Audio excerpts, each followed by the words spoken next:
اعوذ باللہ من الشیطان الرجیم بسم اللہ الرحمن الرحیم۔ السلام علیکم ورحمۃ اللہ وبرکاتہ۔ تو سب بھائی کیسے ہیں؟ ٹھیک ٹھاک ہے۔ آج ہم سیکھیں گے کہ صحاح ستہ کسے کہتے ہیں۔ سب سے پہلے تو جان لیجئے کہ صحاح کا مطلب صحیح، ستہ 6، یعنی حدیث کی 6 معتبر کتب کو صحاح ستہ کہتے ہیں۔ جو مقبولیت حدیث کی ان کتابوں کو حاصل ہوئی ہے وہ اور کسی کو حاصل نہیں ہو سکی۔ یہ 6 کتابیں کون سی ہیں؟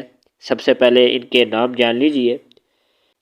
سب سے پہلی کتاب صحیح بخاری، صحیح مسلم، جامع الترمذی، سنن ابی داؤد، سنن نسائی، سنن ابن ماجہ۔ یہ حدیث کی 6 کتابیں ہیں جنہیں صحاح ستہ کہا جاتا ہے۔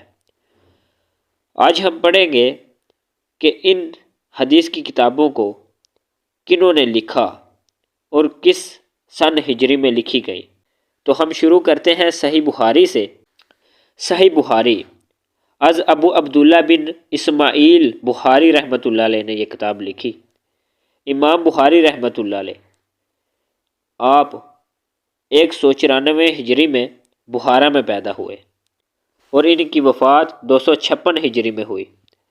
آپ کے والد محترم آپ کے بچپن میں ہی وفات پا گئے تھے۔ آپ کی پرورش آپ کی والدہ نے کی۔ آپ نے طلب علم کے لیے حجاز، عراق، خراسان، شام اور مصر وغیرہ کے سفر کیے۔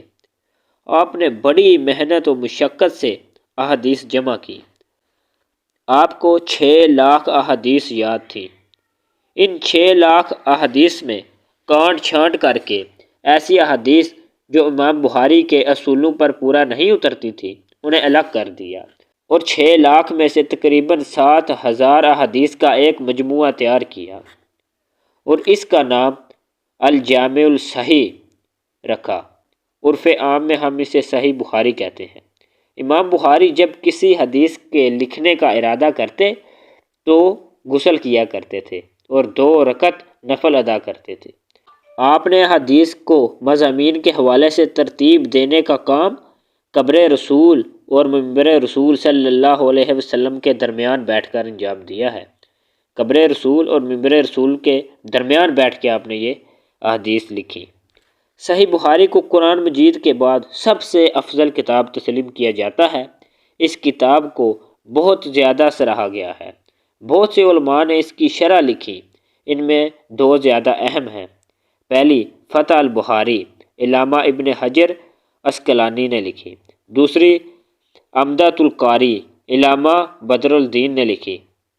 تو یہ تھا آج کی تعارف امام بخاری کی کتاب کا۔ تو انشاءاللہ نیکسٹ ہم پڑھیں گے کہ امام مسلم کی کتاب کا۔ تو انشاءاللہ یہ 6 حدیث کی کتابیں ہیں تو روزانہ کی ایک ویڈیو آیا کرے گی تاکہ اس میں یہ ہے کہ ویڈیو نہ زیادہ لمبی ہو اور نہ آپ کا ٹائم ضائع ہو۔ اس میں یہ ہے کہ 3-4 منٹ کی ایک ویڈیو ہوا کرے گی روزانہ، تو آپ دیکھ لیجئے گا۔ تو ان 6 احادیث کا آپ کو تعارف ہو جائے گا جنہیں صحاح ستہ کہتے ہیں۔